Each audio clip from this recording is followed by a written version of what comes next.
Officially Finner with your hosts, Robin and Rudy, a podcast about family where we live, love, and laugh along the way. Hello, and welcome to the Officially Finner podcast. We are entering a new season. New season. And we have a new series. New series. Our series, right, we came up with is called It's a Wonderful Life. And it kind of builds on things we've talked about in the past and reflects on decisions that people have made about where they live, why they moved there, pros and cons, and more. And that's what we're talking about in this first season. There'll be some other series, I should say, some other series that will be included as well. But we're starting with that because we talked about our move, our being born in Washington, D.C., except for you were born in Philadelphia. Wow. Yeah. It's like an outlier kind of thing you just threw in there. I'm not an outlier. You were born in Philly. Okay. And we moved to Maryland when we got married. Now we live in Ashburn, Virginia, and kind of how we got there. But we thought it was really interesting because, you know, there are about 10% of Americans who move every year. And there were a lot of things we saw about moving and thought that might be a really interesting topic to explore. Before I jump into all that, though. Okay, so look. Let me just do this real quick. So you said it's a wonderful life. The reality of it is because of our age, there's an age chasm. And I know that there are people on here that have no idea what It's a Wonderful Life is. It's a Wonderful Life is a Christmas movie. If you aren't into Christmas traditions, get into Christmas traditions. I'm just telling you, I encourage it because you'll love it. Just trust me on that, everybody. One of our Christmas traditions is Christmas movies. A Christmas movie is called It's a Wonderful Life. And the short version of A Wonderful Life, a synopsis, if you will, it's a story where somebody just recaps their life and they understand and immediately begin to follow and understand the value of their presence. And it's very encouraging. What they don't have the time to do because it's just a movie is to really drill down in those what seems to be seemingly benign decisions and choices that people make that have a profound, incredible effect on lives, plural, not just a single life, but multiple lives. And that's what we started to think about, transitioning from a city life, Robin and I, to a more, we laugh and call it country. We say suburban because that's a better way of saying country, but converting to that. But what we have had the pleasure of experiencing through our kids is understanding the impact to them, which we did not understand at all at the time. And so this gives us a chance to expand on it because there are so many people making these transitions and so many people making choices and decisions that are going to have profound impact that you just can't see until you have the joy of looking back as we do 20, 30 years later saying, oh my gosh. So there you have it. Great. Thank you for explaining that You're to quite welcome. everyone. I'm sure that, you know. So there's an old people to young people's translation. I hope y'all received that. That was great. Okay, so before we jump in, just want to say hi to everybody who's listening to us, hi to all of our folks in North America, and I think I started to say before that about a third of our listeners are over in Europe. Straight tripping, Holmes. Straight tripping. So we are so excited to have you on board. Clearly, I have a German flair. That's so cool. Yeah, I'm calling it, well, whatever you want to call it. It's Europe, and we're excited to have all of you. We absolutely love that because these are international issues. They really are. It's not limited to Ashburn. Right. Virginia, USA, the contiguous United States, the international community is moving. Yes. And we're all doing the same things. And we're all, when it boils down to it, families trying to do the best that we can. Exactly. Yeah. Come on now. So as we get started, please give us a like and a thumbs up, share with your friends, and hope you enjoy what we're going to talk about today. So, nice. As I was saying, we talked earlier about our journey living throughout the DMV, as we call it. That's Washington, Maryland, and Virginia. And we wanted to explore some other perspectives. So today we have guests with us. We're really excited because it's even though these two are our kids, sometimes it's not always, you know, it's a little more challenging, shall we say, to get your kids to, you know, do things with you sometimes than others. But these two are just amazing. Special guest. Yes, you've heard of us refer to David and Kelly, who, you know, they live with us with their kids, and we have this multi-generational household, and we're very excited to have them to join us here at the table today to talk about kind of what their experiences have been in relation to moving and living in this area. So Well, let me just jump in because you made an interesting point because, we always ask the question why we do what we do. So why do we bring them on? The first thing is I've had enough experiences in my life and I've kind of just driven Robin crazy with this. Mm-hmm. I have found tremendous value in the people around us. Unfortunately, many experiences in my life I have, and I've watched other families not really understand the jewels and the treasures that live right with them. So we've really come to understand the talent in these guys. That's a good thing and a bad thing because in some ways we drive them crazy because I'm coming to them first with everything. A lot of people say, don't work with your family. I'm like, I'm going to work with my family first because I know them, I know their talents, and I respect them enough to respectfully work.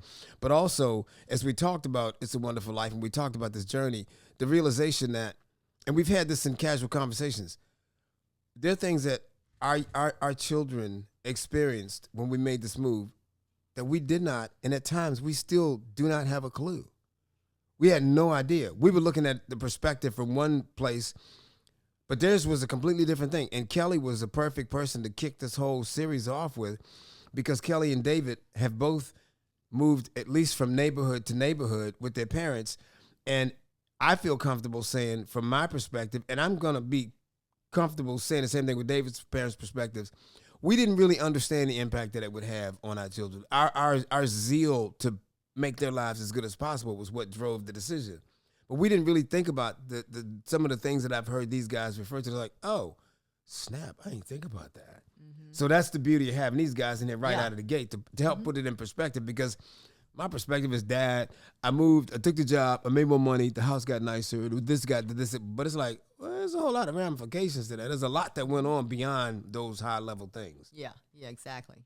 So so we want to let them tell us a little bit about their thoughts on this because it was very interesting to talk about. And we were saying earlier today how, you just, sometimes as parents, you go through everything you have to do and then you miss some of those details.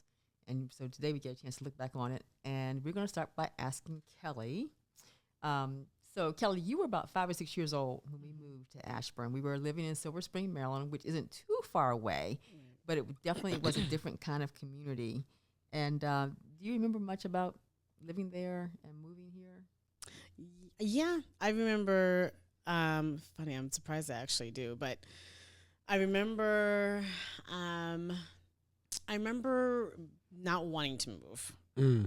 I remember. Well, why not? Why not? I was attached. I mean, you're like 5, 6. You're attached to everything. Okay. You know, it's like you're just your friends, your class, your teacher. You love everything. You've been. That's all you know. So you don't want to move. Yeah. And your way is just your way. It's like even if you're little, you just have a way. The friends know how you are. So at 5 or 6, you had already created your little community, and you had a little space that you were fitting in. Emotionally. Okay. These were not friends I was getting on the phone with. These are just you're just attached, like you are to your Barbies. It's kind of like that. And so I remember I was counting down for show and tell for like a week. Wow. Or every day. I was like, this is I move in 3 days. I move in 2 days. I move in 1 day. Really? Yeah, it was every day. This is the first time I've ever heard this. It was a countdown. They're like, okay, here she goes again. She's moving. We already told us. I'm like, this is my last day. I want to go. Wow.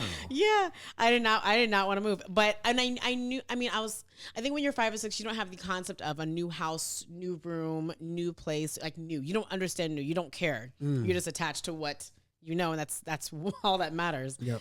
And so, and I remember, if anything, I was excited because I think we missed the last day of school. You did. Yeah. And I was happy about that. I was like, yes, we get out of school early.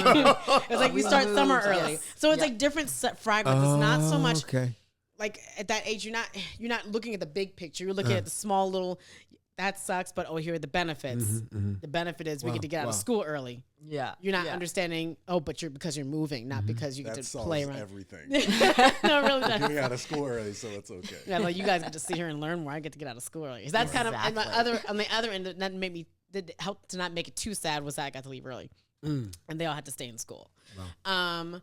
I think that's what I remember most distinctively about moving, like before we moved. And then, I guess that would be a different part of this conversation. And then getting here was like on the other side. It's like, that was exciting. Yeah. But interesting, because it was the first time not having anybody around you and being in a completely new situation. But also exciting because we had new, fresh rooms.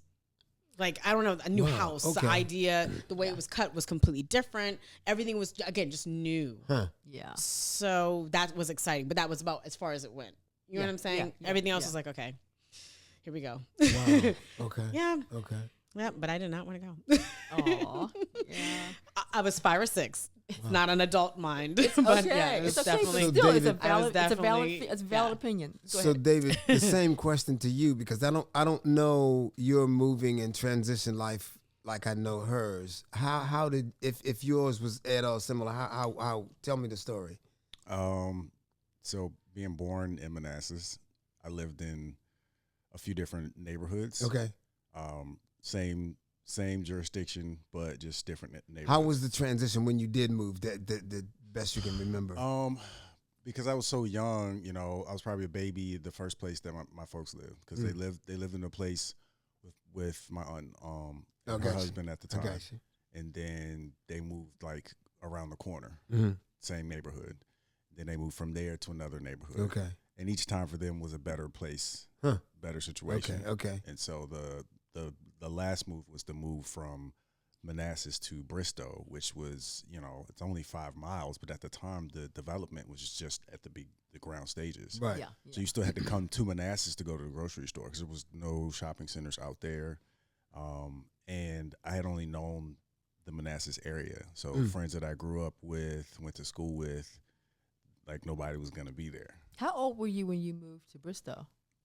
I was when I moved, it was I had just finished 6th grade. So it was 7th grade. Okay. Yeah. Yeah, so I was definitely aware of what's going on and definitely Yeah, it's kind of attached. critical time. You had more relationships Yes. at your Elementary age to than middle. Kelly was. Yes. You're in that space, in that zone. Right. Interesting. So Okay. you're talking about kids that I've known. Some of them I knew, pretty much my whole life, Yep. and then going and just leaving.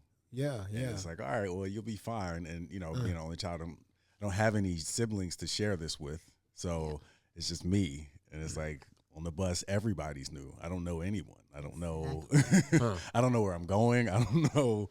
I don't know anything. So it was a different Boy, experience. that's a wait, that's a faith journey if you ever seen I one. mean, 'Cause like, you don't know Jack. You're I right. don't know anything. Wow. Yeah. I Wow. don't even, we went to the school. I think we went like one time to find out where it is, and then you kind of do like the orientation. And at that time, the school that I went to was from 6th to 12th grade because that's how the area was. There was an elementary school, but it stopped at 5th. There wasn't a middle school. Right. So that was kind of a crazy thing too, because you got these tiny little kids, and then you got almost these, grown up. and you got With these adults, seniors. yes. Yes. Yeah. So it was nothing for you to see somebody get put on top of a trash can. Like, it was just No normal. joke. It's a normal day. Normal. That's why they don't do that. Yeah, that's why. Because it's not a good mix. It shouldn't have never happened. But yeah, so it was an adjustment for me, and it took a while for me to like kind of get assimilated to what was going on out there. It was different challenges that were presented and less challenges in some areas. So Tell us a little bit about the challenges. well, where I was coming from was multicultural. If you're struggling, it was white, black, Hispanic. It didn't matter. We were all in the same pool. And so going out there wasn't a lot of people of color there. And so that was my first thing that I saw. And I had no preference because I was used to having everyone around. Yeah, you were raised in the UN. Yeah. So when you're raised in the UN, it's just like everybody's I was cool. used to it, right. So I was used to that, and then getting out there, and it wasn't that I wasn't received well. It was just a different environment. Right. And so you're going from a place where you're going to have a multicultural classroom setting, and then having like one person of color in the class. Yeah, people struggle, and this is a good thing just to know. People struggle with this, but until you've been to a place where nobody looks like you don't really understand this conversation. I encourage everybody, every white guy needs to go to Africa. Every black guy needs to experience you need to experience these environments where you're not, because then you have a valid opinion. Sure. Until then, I was raised in a totally 98% black community. Right. I did not know diddly until I was dropped off in a place where like, hey, wait a minute. Right. What's that music? I've never heard that played before. And just what that shirt looks different from the shirts I'm used to seeing. It seems small, but even humor, what we're laughing at, what we're entertained by, those are heavy impact things culturally. Yep, it was different. And, Yeah. And so that had a huge impact on me. Sure. Even down to like sense of humor, things like that. Yes. I was armed and ready to fight everybody, like for no reason. I didn't know what was going on. Yeah. That's just like a natural response. And it took time for me to kind of understand, but it's like I don't have some of the issues that I had with, you know, talking about your clothes. People didn't care about that, you know. So if you had hand-me-downs, which I wore all the time, you know, they were the clothes that I wanted that my parents couldn't afford. Yeah. So I have, you know, they're already broken in as far as I'm concerned. Yeah. Soft in the wash. Yeah, So these are good to go now. Thanks. Yeah. And so when I went out there, I was like, oh, I don't have to deal with these things. And there was a little less, you know, I guess the crabs in the barrel mentality, you know, you think you're better than me because of XYZ. There was really none of that. Oh, wow. And so I'm like, but we're all like, I live down the street from you.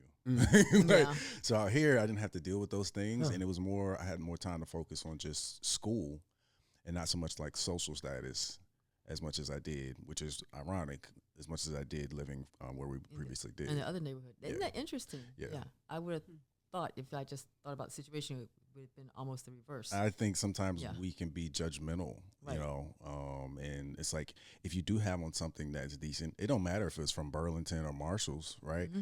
But it's like, oh, now you think you all that, and it's like I never said that. Yesterday you were laughing at my hand-me-downs. Now I got a new shirt on.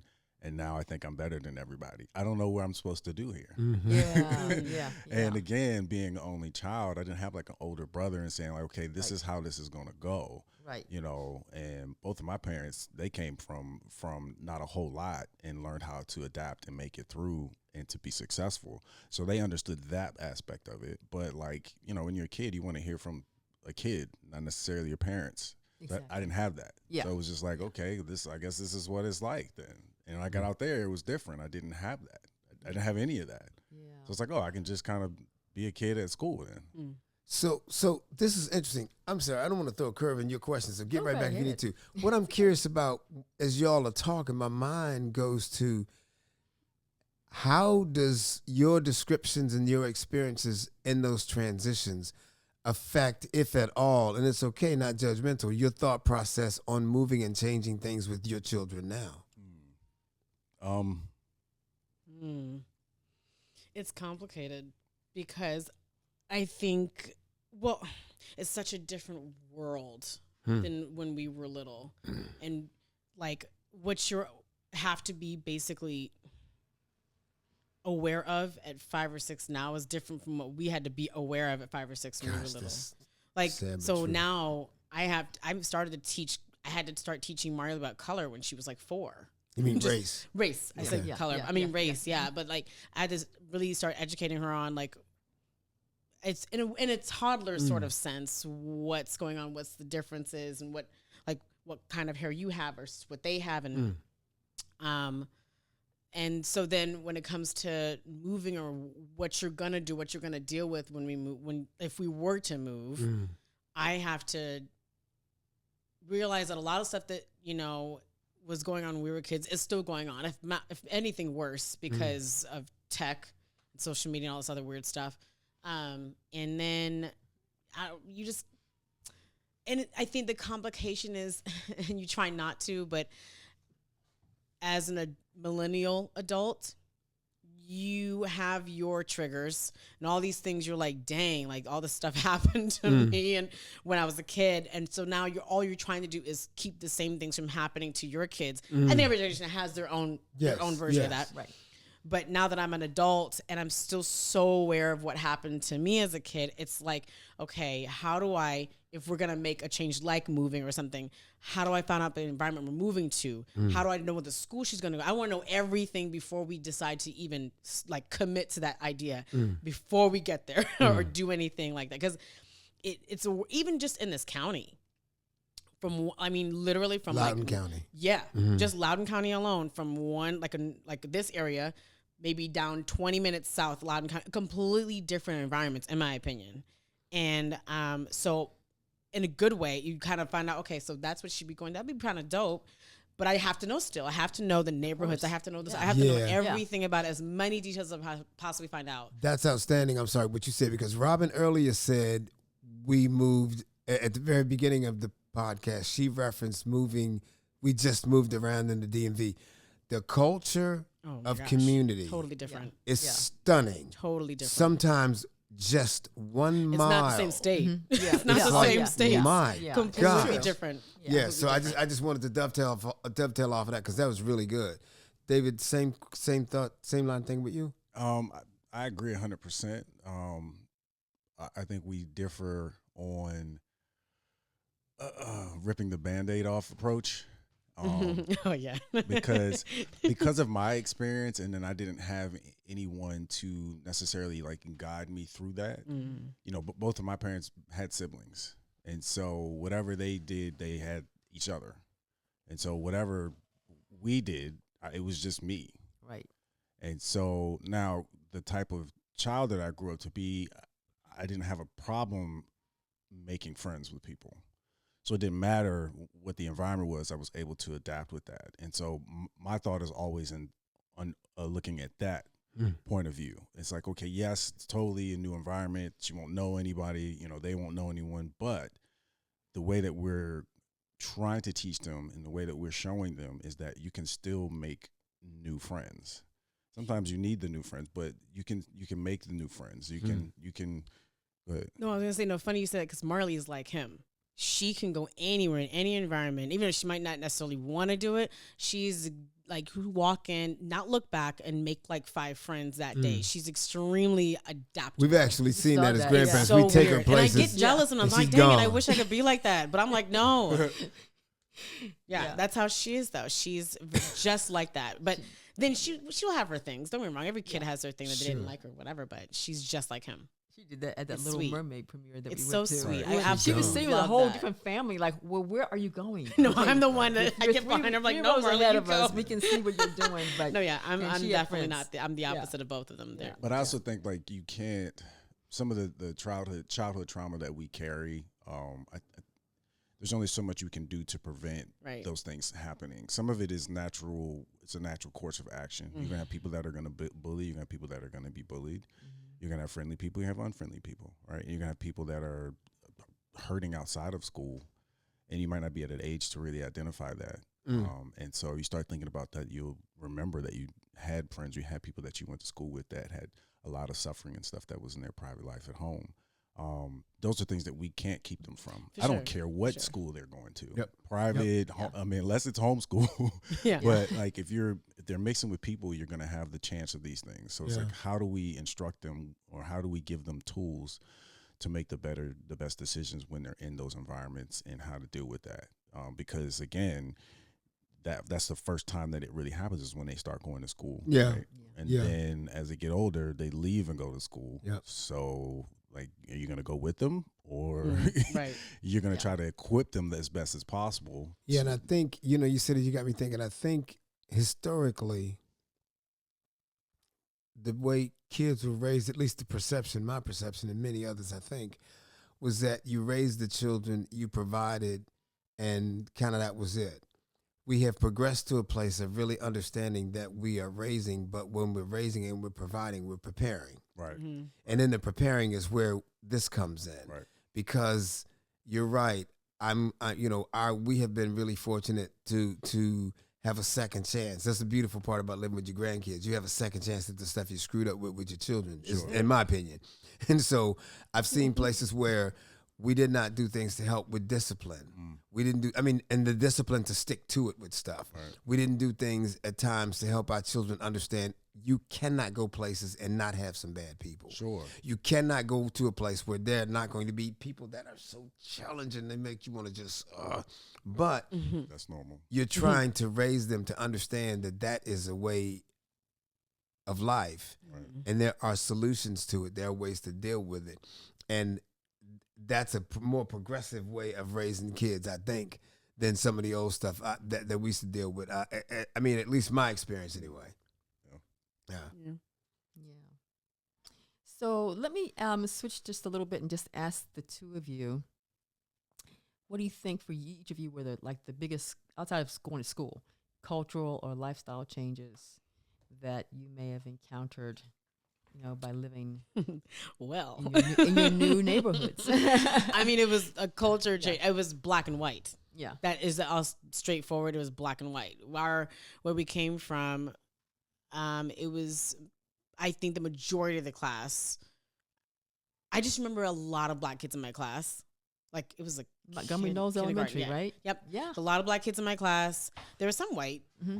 There were trickles of other races, but not a lot. It was more black and white, but it was normal. Mm-hmm. Like, it's almost like each other knew how to just be around each other.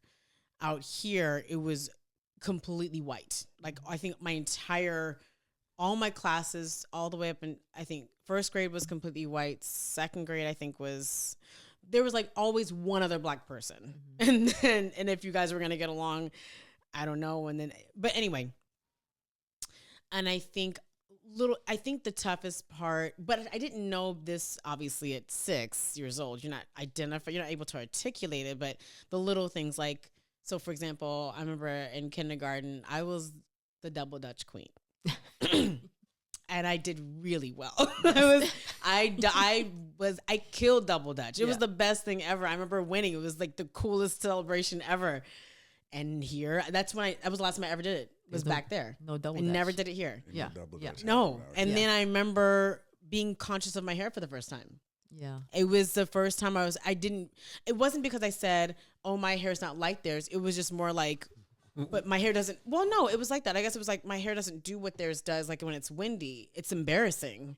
That was the first time I'd ever been embarrassed by my hair, was being here. I never had to think about it. Black girls were everywhere. They did the same things I did. They had the same hair I did. So you never had to think about if you had little frays on your edges, if your hair looked like a little bit more humidified by the weather.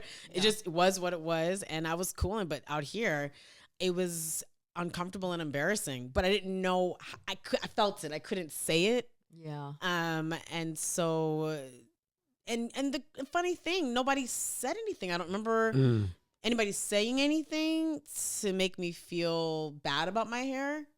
I don't remember that at all. You were just conscious and aware. I just of remember the as a black kid, it didn't matter that no one said anything. It was just a matter of no, but it's different. Can I tell you this is so creepy listening to you say this, because what you don't know is, as a child, this is something I dealt with all of my life, because I grew up in a 99% black environment, because my hair was curly and my fro fell. Oh yeah, I remember you telling me that. The stuff I got was exactly what you're saying, but you know what's crazy? Nobody ever said anything. It was always in my head. Yeah.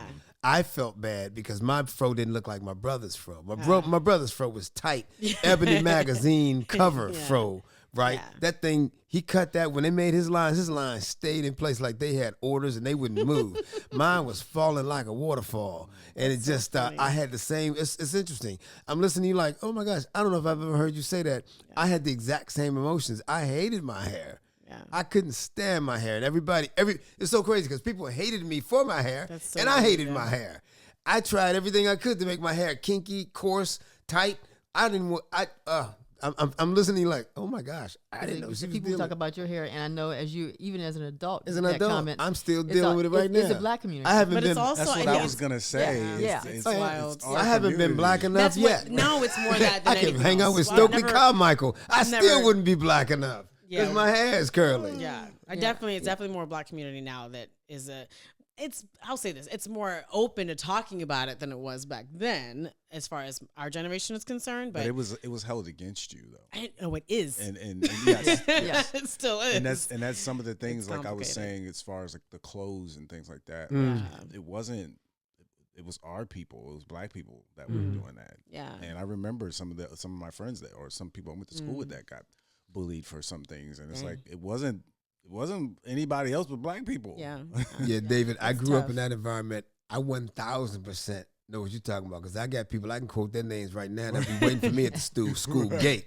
They were waiting for me because they knew I was going to come in dressed from my father's closet, right? So they waited on me. And people understand my clothes obsession now, why I have too many pairs of shoes and I'm going to always have them, and I'm going to always have too many clothes, and I don't have no problem with it because that's my way of dealing with childhood trauma from Mr. Whitaker, I call him Mr. Whitaker. I ain't going to tell him what his first name is. They used to wait for me at the gate to come in and talk about my clothes all the way to my class. Wow. And everybody, no, it was a student. Mr. And he rode me all day. So when I dress right now, you daggone right. I'm going to probably look better than most of y'all. My clothes going to look different. My shoes going to look different. And people about every 3 days ask me, hey, where'd you get that? Where I got that? I got that because my daddy made me wear that stuff when I was 10 years old. That's why. And I still ain't recovered. And you know what? I ain't going to recover. I'm good. Thank you. Let's move on.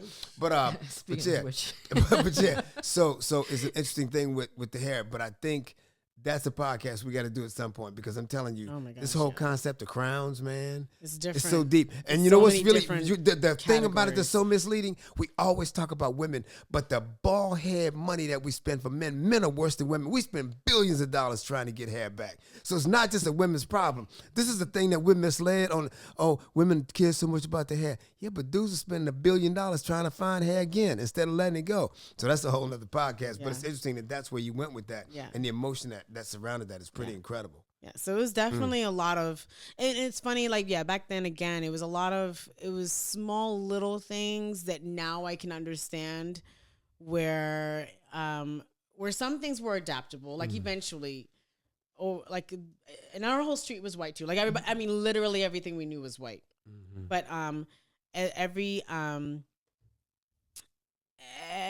it was adaptable though. We got used to it.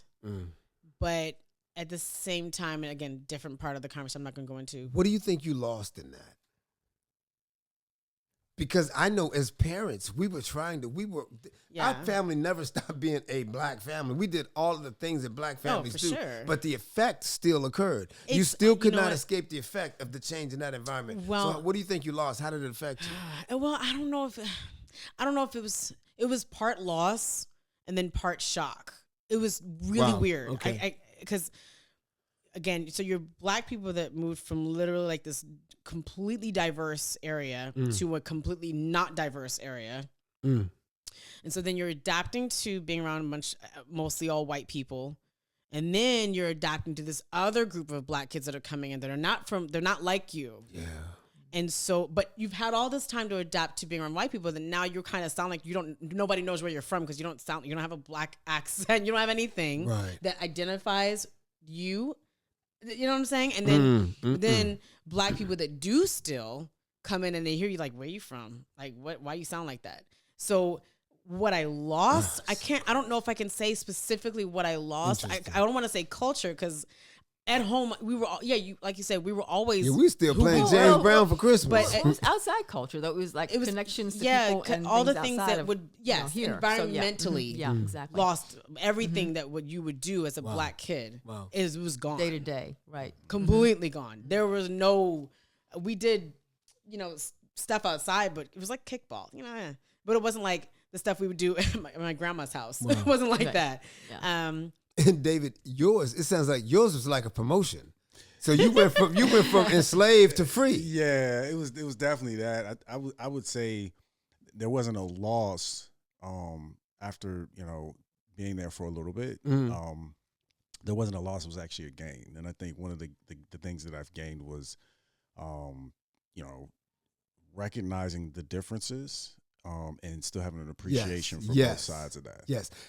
Because I was able to I went to people's houses who had big, single family homes with basketball courts in their backyard, and I'm like, oh, this is different. Yeah, And then one of my good friends at the time, his parents had money, and so, but they came from the same place my folks came from. So going over there and seeing that, I'm like, okay, this is this is moving on up. We got George and Wheezy out here. So that's truly what happens when we have the benefit of diversity. Right. And we begin to be exposed to things that we didn't know existed, and it's life-changing exposures. Yep. Yeah. Some of those things have stuck with me. Just being multicultural, people say that they are, but being able to be with a group of people who look nothing like you and still be able to embrace that, And that's and also be embraced, genuinely. Yes. Yeah. Not tolerated. Right. And then going to a room full of people that look like you, but they're not you, and have a different mentality. Yeah. And being able to still communicate and be appreciated. Right. And so that's something that has kind of stuck with me. And again, I guess that goes back to, what you instill in your kids and trying to prepare them. Yeah. Right. Because that the method of preparation and the thought process behind that, as far as dealing with other people, that doesn't change. And that, as long as we're here and there's people here, you're going to have to put that to practice. So is that something you feel like was strategically and consciously done by your parents, or just your experience, just happenstance? I think the way that my parents are, and then again, the core values and things that they've, instilled in me, Gotcha. It helped me be open to that. I could have easily been bitter the whole time I was there. Many are. Without question. Yeah, Many are. exactly. But I would have missed some of the opportunities that I gained from that. Yeah. And so it's one of those things that if you allow that type of change, unwanted, if you allow that to stick and have a bad impression upon you, then you can miss out on some of the other things that can be beneficial. So. Yeah. No, I agree 1,000%. Yeah. I think that kind of dovetailed into what I was going to ask about, how this has shaped, how your experience has shaped your outlook, and everything. Kelly, did you have anything that you would add to that, or is that kind of the way you feel as well? Yeah, no, I definitely agree. Yeah, I guess just coming from me, it was easier to be around people that didn't look like me. I think it was definitely easier to be around them, and they were fine with me. I don't remember any racial undertones or things that were awkward or feel like I didn't belong or didn't include me just because I was Black. I don't remember any moment that felt like that or was confusing. Everybody was okay. And I felt comfortable. Yeah. For a while. I remember one situation actually that came up that was, I felt like I really had to push back on. And that was when we were in Montgomery County. Courtney, your oldest sister, was in a gifted and talented program. And she had been identified and encouraged to be part of that. And it was very, a positive experience for her when we came out here. When we first went to elementary school, I believe they wanted to perhaps start you all over in kindergarten. She was not going to be gifted and talented. It was like these changes. But I think it may have been because of when your birthday fell. Yeah. Because they may have had a September cutoff and your birthday was October, whatever, but you'd already finished that. So you went to first grade, you did not go back. And we had to push for her. I was like, wait a minute, hold up. This is Loudoun County, and Loudoun County is not what Loudoun County is today, and Ashburn is not what it was. There was one schoolhouse for Ashburn Elementary School, and all the people Not exactly an academic hotbed. Well, it's recognized the way it is now. But we thought, okay, it's an up and coming place, and it will get better, and it has. But I mean, we had to push for that for Courtney, and yes, she was putting in all of you all excelled in school, the schools here, But it just took a minute when we first came here. I was like, oh, wait a minute, we came from Montgomery County, right? Because Montgomery County has always been a very highly respected, for many years, a very highly respected school way system. ahead of Ashburn and Loudoun. So it was very different. Yeah, it was way ahead, at that time especially. So that was something that has stuck with me, and I have not actually forgotten that. I mean, gotten past it, but I remember it. Right. So let me ask you this.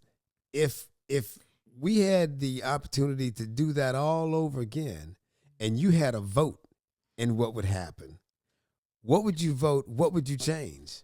And that's to both of y'all about the changes that you experienced as children. Every version of that outcome, I feel like, has been in movies, and it hasn't gone well. Right. So I would say like just keep it the same. Keep it simple. Well, there are things I wouldn't change anything about moving. Yeah. Right. But there are things that happened after that I would change. I'll say that. Occurrences. A lot of different a lot of different things that happened afterwards. The complication is, look, like if you could really go back in time, you don't get to change who you were back then. Yep. You really are going to be the same person in Yep. the same situation. Yep. Your thinking would be the same. None of that gets to change. You just hope that on the gamble, you would do something different. Yeah. So it's like, I'm hoping if we could do it again, certain things I would come to you guys about now, Yes. knowing what they were. I think now to advocate for myself, I don't think I understood what was happening. Yep. Nor And a should you lot of have, those right? Yeah, a lot of Makes They sense. weren't advocating the way they are today about those things back then. So I didn't have the vocabulary to be able to say, "Oh, wait, I think this is the problem. This is why I'm so depressed." Yeah. Yeah. And now I do. But yeah, I think I'm hoping that if I could do it and do it again, I would definitely have come to you guys more often about more things that were confusing. to So me. see, I'm so feeling what you're saying, because when I ask myself that same question, what I would do was, the one thing I would make sure is not assume that because I'm having a good day, you're having a good day. Right. Not assume that because everything is going well for me, that it's going well for you. Because see, as an adult, when I moved to this community in this cul-de-sac, I met more people in the first 12 hours of living here than the 5 years in the house that we were living in that we came from. I had more cakes, more pies, more wine brought to the door That's so nice. than anything I had ever seen. So while that was my experience, the little children in some cases were pulling out knives, pocket knives, and looking at y'all and saying, "Oh, we Not got their some new children, ones." but other children. I'm just saying figuratively correct, figuratively. So, She's like, so, no. so while the community, and even in church, we were embraced, and the church that we went to actually seemed starved for some cultural intervention. That's just because you could sing. Right, well, right. We bought At the talent, time. right? We bought talent, and that was that like, was a big wait a part of minute, it. we haven't had this before. Yeah. But that wasn't your experience. You didn't get to experience all that. So what that basically meant was people who did not feel loving, embracing to you just hid it from me, and I didn't have the sense enough to know, wait a minute, this doesn't sound right that this is going so well. What am I missing here? What and really drilling down and really looking at y'all and understanding why they behaving like that. Why do they not want to do this? I think I would have been a little more aggressive. And I think as I've grown older, I have unfortunately become more aggressive as you become adults, which basically means I'm minding other people's business, the way that translates. But I think it also means that from my grandkids' perspectives, I'm able to ask them questions and drill down a little more where I didn't even think about drilling down before. It's like when we just had Fen. We had Fen, and this was maybe like 9 months. And just an example, so it was a lot of adjustments. I mean, we were emotionally, mentally adjusting, sometimes still, but we were really adjusting when his first year. And I remember, I always get down with Marley when she's at bedtime. We always have these deep discussions. Like she's like, at the time she's like 6. It was really funny. But I remember always asking her and checking her, so how you doing? Because it's a lot. I was like, and I will always say to her, I'm like, even though I'm trying to be careful with what I say to you, I was like, but mommy's going through a lot too. It's a big change. I was like, so how are you feeling? And so I think I would try to keep the door open for her, no matter how maybe offended I was. Yeah. Which I really wasn't, but I let her express herself and say, mommy, it's great. And then it's just loud and whatever else she would say, and let her have that platform to just do that. Because if I didn't, and I'm just dealing with the newborn phase the whole time, and I'm not giving her a space to vent. Okay, then she's out there, just out there. Right. And She is. There's nothing scary. And what you said that is so Yeah. priceless, and everybody needs to really embrace that. There is no scarier proposition to me than a 5, 6, 10-year-old analyzing and coming up with the theory and the way to resolve issues on their own. That's what I'm Sure, saying. sure. Yeah. That's some scary stuff Yeah. right there. Guidance. There needs to be guidance there. Yeah, Yeah. and just it's kind of sad because they have such a small way to see the world. They don't understand. They're not capable of saying, "Oh, mommy looks stressed." No, they're like, "What about me?" That's all it is. It's that they're so young. So anyway, It's just like you. We get out of school early. Right. Yeah. All this other stuff y'all dealing with, like Yeah. all I know is I had to go to school yeah, on last day. yeah. Like, So okay. it was the best. important that I. Mommy's crying. It's okay. We get out of school early. Yeah, that's how it is. Yeah, no, that's for real. Kid but, life, for real. But back to what we were saying, though, but that's, I totally get that. So we try to, anything we do like that, I try to make sure that no matter what we're doing, doesn't mean I'm going to change anything, right? We can't take the baby back, but I always try to make sure that no matter what we change, whatever we go through, I go back to her and I kind of make sure in quiet when no one's around, here's a moment for you to like express yourself, share your heart. Don't be worried about what I'm going to say, Yeah. And you've been very good also at carving out time to spend with her. So like during his nap time, for example. Well, it might not have been I might not have led that charge. I might have been more early. But but it happens. I'll just a routine that she's attached to since she was like 2. So that's what happened with that. So it's I was going to say that the one thing that I guess you kind of touched on it when you're talking about how you try to carve out more time, even if you're going through to ask questions. And it's not that my parents didn't ask questions. They did.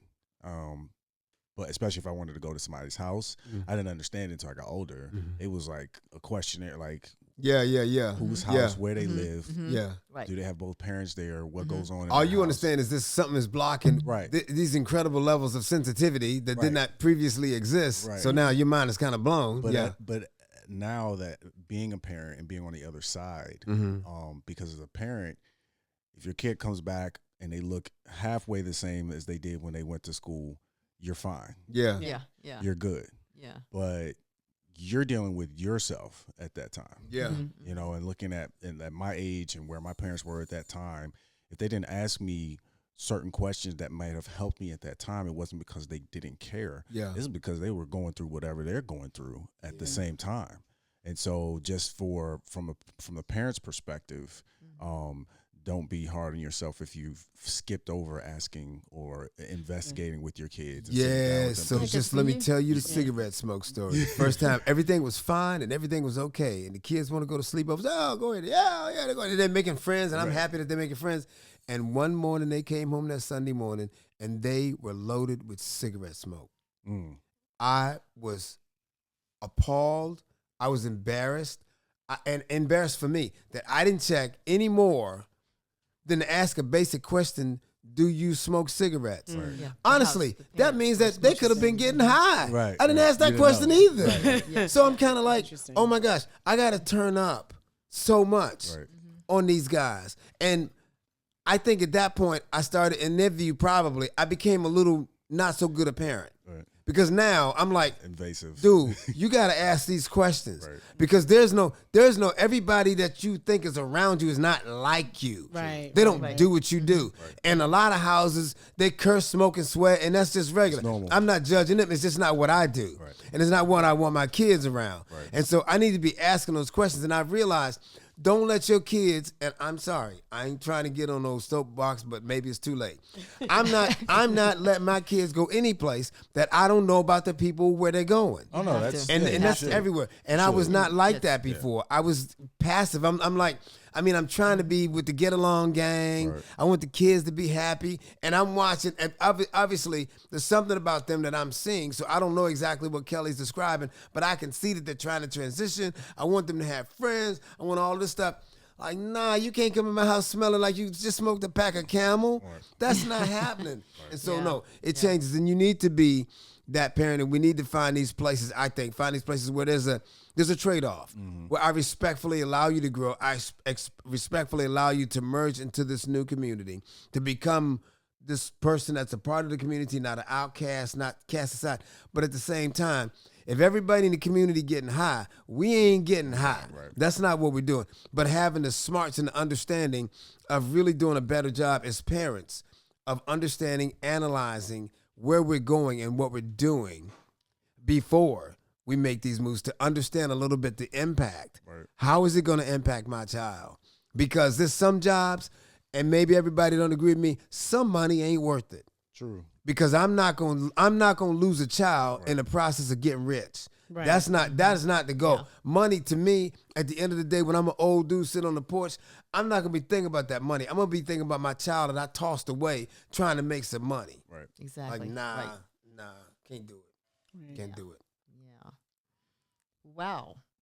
that was a lot there. Is there anything else you want to try to cover? Anything else that you want to share? Any advice for people who are thinking about making moves and got the kids? And I think what we just touched on was the biggest thing was just don't, I mean, it sounds cliche. Like, yeah, you're going to move. Yeah, your kids are adaptable. Oh, they'll make friends. They'll be fine. And because they're bounce back. They're resilient. I hate those, because look at us. All these millennials now, let's normalize blah blah blah. Like, look at us. And all y'all in therapy. Everybody in therapy. No, we got online books, therapy, diaries, we got journaling, okay, which is good. But I'm just saying, we messed y'all up so bad. No. Well, no generation's got it right. Okay, but what I'm saying though is that I just think there are some people though that probably perhaps still think in that same way. Sure, they're like, they'll just figure it out. We got to do this. That's not right. And it's like, we got to do better than that. Just if anything, you got to do what you got to do, right? Yeah. Kids can't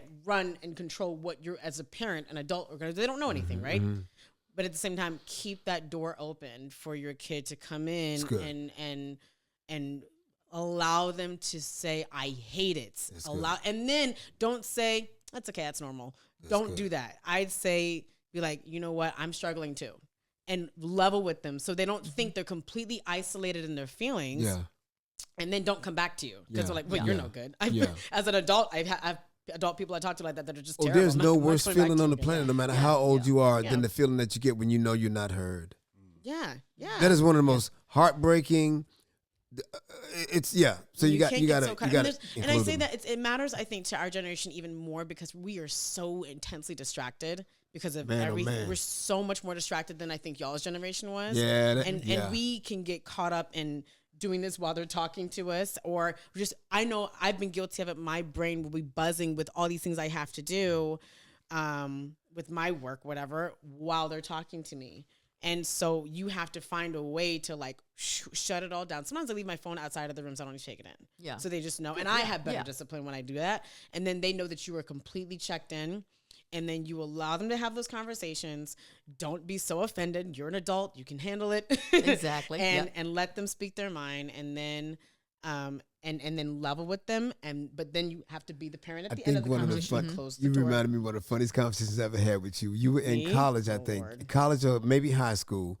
And I said something and you said something one day and I looked at you and said, Kelly, I am not this good. I'm not this right. You have got to stop agreeing with me on everything. I said, I need you to respect me, but I need you to start telling me what you really think. Because my vibe right now is you're saying stuff that I'm not sure you're all the way in. I'm not that good. And I think you started finding ways to better tell me stuff and disagree with me because you were always that kid that you were not a disruptor. You were kind of a compliant. You were a very compliant person. But as you were walking into adulthood, I didn't want you to be compliant to the point that everything was okay with people. And I felt like it needed to start with me. Because if everything wasn't okay with me, you would certainly not make everything okay with everybody else. And I remember saying that. And that's exactly what you're saying, is you got to get them to a place where they can disagree and voice their opinion respectly. Because I ain't going to have you talking to me like that. You can't just say whatever. But Chauncey the chump. You can't say anything however you want to. But I need you to say what, I need to find out what's in your heart, and I need you to be able to say it. Yeah, and I think it's important to start that really when they're really little. No joke. Because then you have just a rapport. You have a way, you just know, and she knows she can just come into this safe place, even when it's about me, not her feelings. She'd be like, and she'd be getting into the bed, she'd be like, well, it's about you. I was like, okay. Okay. Here we go. I was like, well, babe, you know what? It's okay. Let's have it. Let's go. What did mommy do today? I'm so sorry. What did I do? I already apologizing. And she'll say whatever it was. And I'm like, okay. And I'll apologize first because I would tell her with everything in my heart. I did not mean for it to sound or I didn't mean to do or whatever. I was like, however, the reason why I did that bring it on was back. because I said 5 times before I had to say that. Bring it on back. And so I just need you it's to not me, go on. It's you. Well, but I say that to her to make sure she understands and out of the most loving place in my body that I don't ever want to hurt her. Lots of times we just have to do it that way. Yeah, lots of times we emote when we talk, and the emotion overwhelms the message. Oh, yeah. When the message was right. But that's the best time when we do it because we're not emotionally affected. Correct. We just want to be cozy. That's a good point. That's it. Right. And so it's the best time. And I think right now, that as time continues to move on, that people learn how to become a little more open in communication. I'm hopeful of that anyway. Yeah. Because I think that, when your dad and I were raising you guys, we were like grinding for work and trying to find the best place to live and trying to find a good school and trying to find, those kinds of things. And now I think people are, and it's to their credit to be more open in conversations and to not just have the door open, but to invite them in to have conversations. Yep. And I think that you all do a good job of that. I think it's also good that people are not afraid to say, if I need help or, whatever issues they may be dealing with, that they're maybe less afraid, or there's a way for them to come out and express that. So that can help make a healthier family. So anyway. So I think we're going to wrap this up. I want to thank you both for being here and doing this with us. And I think that you share a lot that other people can learn from, other young people who are looking to move, or people who move. No joke, because this is a reoccurring story, man. There's so many people doing it. And because there are lots of people moving around and all that. But before we move along, I just want to do a quick promo. Because you both are so talented, and a lot of people who listen to us might know that you do what you do, but others may not. So with Kelly, you're doing music and art, correct? Yes, music and art. And David, who all of you know, he has been producing our podcast. In fact, I keep crediting him with coming with the idea for us to have one. So he does that, but he also is a gifted producer and musician. That boy's good. Yeah, he is. He does a lot, and they're very. They put out in social media and everything, so you can find one on socials. But I just want to give them some credit because I love what they do, and Sounds so beautiful. I think the whole world should love what they do. But check out Kelly at Kelly Lotta Hall, and David has a new release called Down. Feeling down. At Velvet. You can find that on Velvet Box Studio. Yeah. I got it right? Yep. I'm going to call it red velvet, like red velvet cake. But it's Velvet Box, not red. It's velvet? Yeah. What is velvet? this? Yes. So anyway, please take a look at those sites and give them a like as well. So thank you all for listening today. We'll be back with more experiences. We got plenty more on this. We'll look at some of the people that we know who are living their best lives and ask these same kind of questions and try to understand this wonderful life and just get us all on that same road. Yeah. Some people in different situations. So this is a great start, and we'll have some other ones that should be really interesting for everybody to listen to. So To all my children, I'm sorry. To my grandchildren, go tell your parents thank you. It's their sacrifices that have gotten us where we are. That's hilarious. All right. Thank you very much. Y'all be good. Yep. All right. Take care. Bye. Bye. Officially Finna thanks you for joining us. Please subscribe and hit that like button.